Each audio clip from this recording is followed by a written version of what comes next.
All right, so I just want to go on record and say this is that, you know, Cam Akers coming back from Achilles tear, right?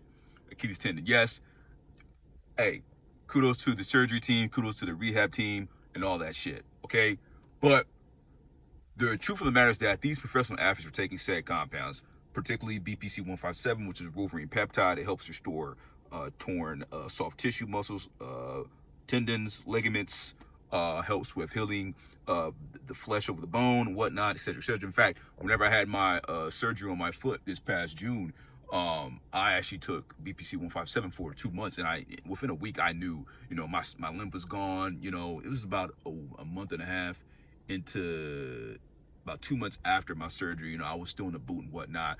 I started realizing the effects that it was having on my body. Like, I was able to walk smoother within a month, steadily of taking the dose. I think I was on 10 milligrams a day.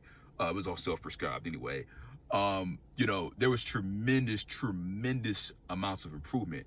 But thing is that, to the average Joe, they're not going to know this type of stuff, and they're not going to, even think to know this stuff, because, everything that they put out there in NFL, in sports world is, oh, he's just a genetic hybrid, they're NFL, NBA players. Well, yeah, that's true. They may be, 1% of the 1% when it comes to height or whatnot, or skill.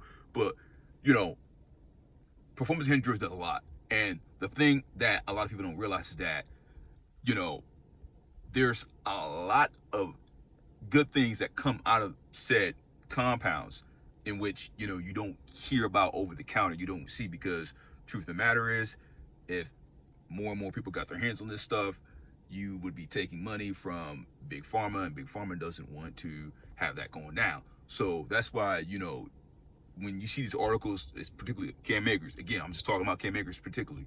And even Adrian Peterson back in 2012, when he came back from his ACL tear, there was rumors about him going on HGH, and I have no doubt in my mind that man was on at least HGH.